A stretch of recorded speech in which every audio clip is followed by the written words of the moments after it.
Muraho neza ndagusuhuje kandi mwifurije kugira ibihe byiza. Ikaze kuri RugwiroProzone, tugiye kuganira ku kibazo umukunzi wacu yatwandikiye. Nk'uko ubibona kuri screen yawe, hari hashize iminota mikeya ariko iyi video izasohoka nibura hashize amasaha 28. Yambajije ati claiming na mining bitandukaniye he, bituma dukoraho ikiganiro kubera ko abantu benshi ntabwo babisobanukiwe. Nibyo tugiye kuganiraho mu minota mikeya. Nuza gukunda video uze kuyiha like, hanyuma ukore share mu magroup WhatsApp ugiye urimo ndetse no kuri status zawe. Ubundi ikibazo nawe wagira watwandikira muri comment. Ubwo rero reka dutangirire kure gatoya hagana mu mwaka w'ibihumbi 2009 kuko niho byose byatangiriye. Mu mwaka w'ibihumbi 2009 nibwo mining yatangiriye kuri Bitcoin. Tangizwa n'umuntu utazwi isura ariko izina ni Satoshi Nakamoto. Itangirana n'abanyeshuri ba kaminuza bigaga muri Leta Zunze Ubumwe za Amerika. Batangira nyine ku mininga Bitcoin, ariko bose batangiye bayimayininga mu buryo bw'amakode, amapassword nka kuriya mubona wallet dukoresha igiye imeze, nabwo niko byari bimeze. Uwakoraga nyinshi niwe wahabwaga token nyinshi. Muri uwo mwaka rero w'ibihumbi 2009 mining iratangira. Abantu benshi bagura ama mining machine nko kuri kuzibona kuri screen yawe, ndagenda nzigaruramo. Ubwo rero izo mining machine zari ziguzwe kugira ngo zongere speed kandi zifashe nyirazo kugira ngo akore vuba vuba yinjiza ama coin menshi ya BTC nyine, hanyuma abyaze umusaruro ayo ma BTC. Yarataragira agaciro, yari taragira hariya mu Reba, hanyuma mining ikomereza aho ngaho. Byose bitangira mining nitangira crypto, navuga ko ariyo ihagarariye cryptocurrency.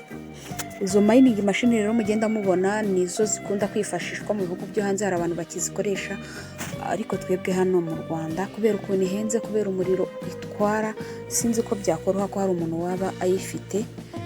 Abenshi twikorera mu buryo bwo gukoresha telefone ndetse na laptop. Rero ku mininga mu busanzwe ni ijambo rishobora kumvikana nko kwinjira ahantu mu kirombe ugacukura. Abenshi babikoresha mu gucukura amabuye y'agaciro, ariko twebwe tubikoresha muri cryptocurrency bijyaniranye na terime nyine, kuko buri kazi kose gasaba terime yako. Byatangiriye mu gucukura Bitcoin.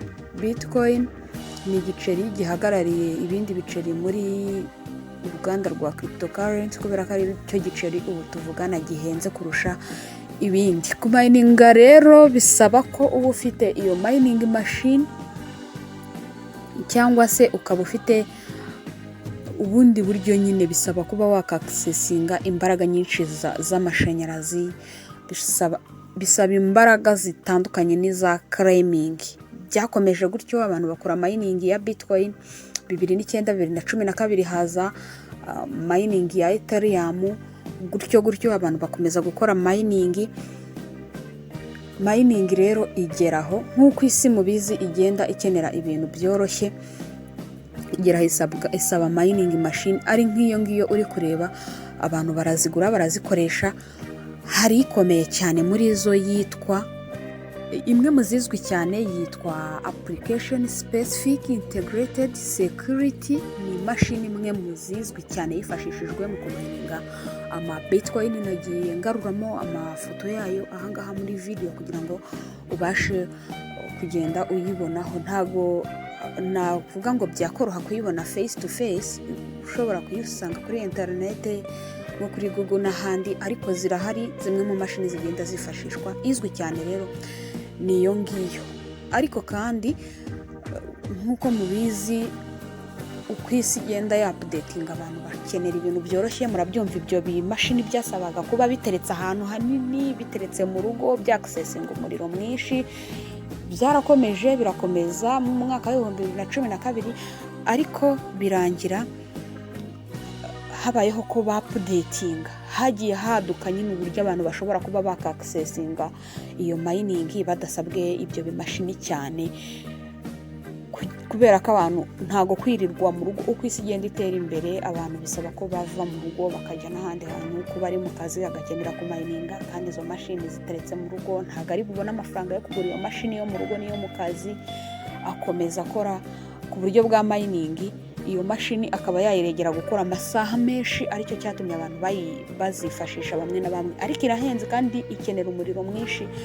Bamwe no mu bazikoresha b'i Burayi usanga ari abantu bafite amafaranga cyane, ariko mwibuke ko mayiningi ntabwo yigeze ikorerwa abakire, ahubwo yakorewe ba bantu batifashije bafite amafaranga ahagije, nibo Satoshi Nakamoto yatekerejeho muri uriya mwaka w'2009 ubwo yasohoraga Bitcoin. Izi mashini rero ziba zihenze cyane, nk'uko uri kubibona ifitemo ibintu byinshi cyane, accessinga na internet cyangwa se n'umuriro ntabwo aba ari mukeya ushobora kuyigendaho. Hagombaga kwigwa rero ikintu gishobora gutuma abantu bakomeza kumayininga, ariko kandi nanone badakeneye ibyo bimashini bimeze bityo. Ubwo rero Satoshi Nakamoto icyo yari yakirangije bigenderaho n'abandi bose bagiye bazana naho indi mishinga nk'abakoze Ethereum, bigendanira aho ngaho. Mu mwaka w'2019 isi nyine niko yagendaga itera imbere, za Bitcoin zamaze kuba ibiceri, abantu bafite amafaranga, haza kuza igitekerezo cy'ukuntu umuntu ashobora kumayininga akoresheje telefone ye na laptop ye, ahagiye isaha yamufata akaza kwinjira akamayininga. Byahise bihindurirwa izina kubera ko byari bimaze kuba mining, byimurirwa kuri claiming. Mu mwaka w'2019 umugabo witwa Dr. Nicholas ndetse na madamu we Fanny batekereza ku kintu cyitwa claiming. Bubaka Pi. Claiming ni uburyo winjiramo ugakanda kuri button bakaguhereza amacoin, hanyuma ayo macoin yawe akazagirirwa agaciro. Ari byo biriya mubona dukora muri Pi network. Muri Pi network ntabwo dukora mining kubera ko nta internet y'umurengera bisaba. Ntekereza ko ibice waba ufiteho bya megabyte ntabwo byamarwa no kuba mininze, ariko mbere mining ukurikije uko amakuru ya mining agenda akurikirana mu myaka yashize byabaga byagorana kuba wakaccessinga mining ufite ka internet gakeya. Nk'uko tuba dufite 1 GB abenshi mu Rwanda udafite wifi. Dr. Nicholas nicyo kintu yaje akimura, hanyuma amaze kugikemura akora uburyo bumeze nka claiming bwo kuba claiming wakinjiramo ugakanda kuri iyo button hanyuma ukinjiza amacoin. Ni igisobanuro cyiza yuko Pi network ntabwo tuba turi gukora mining nyirizina, ahubwo dukora claiming na mining. Ntekereza ko ahangaha tugeze kuri uyu munota noneho umaze kubisobanukirwa. Mining ni uburyo winjiraga ugakora ukoresheje internet nyinshi, ibikoresho byinshi kandi bihenze, ndetse ukanakonsoma umuriro mwinshi. Naho claiming ni uburyo ushobora kwinjizamo ya macoin n'ubundi ukoresheje umuriro muke, kandi aho uri hose ukaba wabyaccessinga. Tugiye kureba ibibi n'ibyiza byabyo, mining urumva ikorerwa aho hantu honyine. Iya kera yakorerwaga ahantu honyine itaraba update ngize kuba yahindurwa. Claiming yakorerwaga mu rugo gusa. Ni nka kumwe twari dufite televiziyo mu rugo ariko hatarazaho ikintu cya internet, itangazamakuru rikiriho ikintu kimeze nk'irido, hataraza internet ku buryo bashobora kukubwira bati wenda aha naha habaye ikintu ujye kuri internet ubyaccessinga. Uko isi igenda itera imbere rero muri cryptocurrency niho biba bigomba guhera, birumvikana kubera ko habamo abantu benshi babacukumbuzi. Ubwo rero byimurirwa izina, hazaho claiming. Duclaiming amapayi mu mwaka w'2019. Urumva hari haciyemo imyaka 10. Tubona nyine ko ushobora kugendana amafaranga, ukagendana telefone, bigenda bitera imbere. Ntabwo byahagarariye aho ngaho, hagiye haduka indi mishinga nka Pi network. Hari abantu muyikora, ni claiming ntabwo ari mining tuba turi gukora. Igenda yongeraho, ariko zose iyo twavuga yafunguye ayo marembo ya claiming ni Pi network. Haza kuziraho indi mining yahaye n'amafaranga abantu benshi yitwa core mining.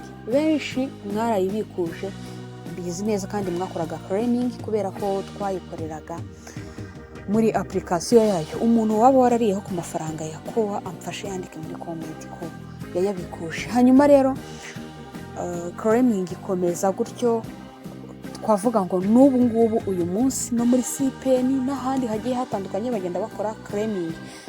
ushobora ahubwo guhita umbaza utese ibyiza bya claiming nibihe n'ibya mining nibihe, kubera ko mining baminingaga ikintu kimwe cya Bitcoin ntago habagaho ubushukanyi bwinshi, ariko ubu ngubu claiming kubera ko kuyihostinga ahantu hariho hose bishoboka, haza byinshi bidusaba gukora claiming, ariko mu by'ukuri ugasanga za token nta mumaro zigize, ni nyinshi duclaiminga ariko zikabamo nkeya tubikuza. Icyo ngicyo nicyo kibi, naho ubundi iterambere ryarorohejwe kuko ushobora guclaiminga ahantu hose uherereye. Ngayo nguko amakuru ya claiming na mining aho bitandukaniye. Nawe nimba hari ikindi kintu wakunguraho nk'ubumenyi wacyandika muri comment, ibyo nari nateguye n'ibyo ngibyo. Ngaho rero duhurira muri comment uri kumbwira utese warusaho bitandukaniye cyangwa se we wabifataga gute, cyangwa hari n'icyo nshobora kuba nibagiwemo wowe ukaza kuza kucyongeramo. Tugira group WhatsApp y'abantu bakora cryptocurrency, bibera mu isi ya cryptocurrency, ducishamo amakuru umunsi ku wundi. Kutayibamo n'uguhomba kubera ko hari update nyinshi ducishamo zitajya ziza hano kuri YouTube channel. Ni ngombwa ko utujoyininga urebye muri video description ahantu handitse ngo mowa, niho ukanda ukahafungura ukabonamo WhatsApp link, maze ukareba no muri comment ya mbere nikivuga izikurikiyeho ni izanyu, kandi ntuze kwifata gutanga igitekerezo cyawe. Ndashimira uyu muvandimwe wambajije iki kibazo, kubaza bitera kumenya nyine. Nawe niba hari ikindi kibazo ugira urakitwandikira muri comment, dushobora kuba tutagifiteho amakuru nonaha, ariko umuntu akaba yashakisha amakuru n'abandi bakabasha gusobanukirwa. Crypto ni urugendo runini cyane, ni isi tuzahora twiga, ariko kandi ntabwo tugomba gucika intege kubera ko amakuru kuyabona birashoboka. Ngayo nguko Pi network yahinduye isi muri rusange, ivana kuri mining ishyira kuri claiming. Mu gihe muri Bitcoin washoboraga, mu gihe Bitcoin yazaga washoboraga kuba wayaccessinga, ariko ugakoresha mashini n'imbaraga nyinshi zigiye zitandukanye zirimo za electricity n'ibindi, kandi ukaba wabikorera mu rugo gusa, wavayo cyangwa kuri office yo ku kazi ukaba udashobora gukora mining. Ariko ubu ushobora kuminingira muri telefone, ushobora kuminingira muri laptop, ushobora guhindura telefone uyu munsi ukarara wimuriyemo ibintu byawe byose. Isi igenda yiyubaka gake gakeya.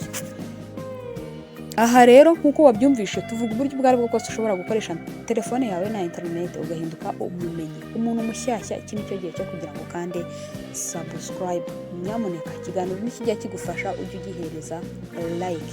Isi ya cryptocurrency yatangiriye kuri Bitcoin, yongera kuzukira kuri Pi network. Ntabwo turabona izindi coin zizayisimbura, niyo mpamvu ugomba kubungabunga amacoin yawe ufite uko angana kose, yabungabunge nyamuneka. Nubwo biba bitoroshye, reka ngushimire, nizera ko tuzaguma kubana no mu bindi biganiro.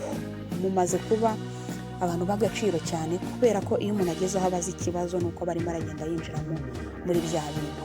Mining machine nakweretse ni amafoto nifashishije, ariko nayakuye kuri internet. Ntabwo byoroshye kuba wayibonesha amaso, cyane ko mu Rwanda ntanahamya ko hari umuntu wayigondera ngo ayigure, kuko nyinshi zirahenda cyane. Nimubishaka ibiciro byazo dushobora kuzabirebera hamwe, ariko impamvu nabigaruyemo hano nuko nta hantu bazicururiza ngo uvuge ngo inaha irahaba najya kuyibaza bakayima. Ntekereza ko ntabwo ari ikintu kije guhita kidufasha aka kanya, ahubwo wowe wakomeza ugakorera mining ku gihe, ugakoresha telefone yawe, hanyuma ukaguma kwinjiza ayo coin yawe.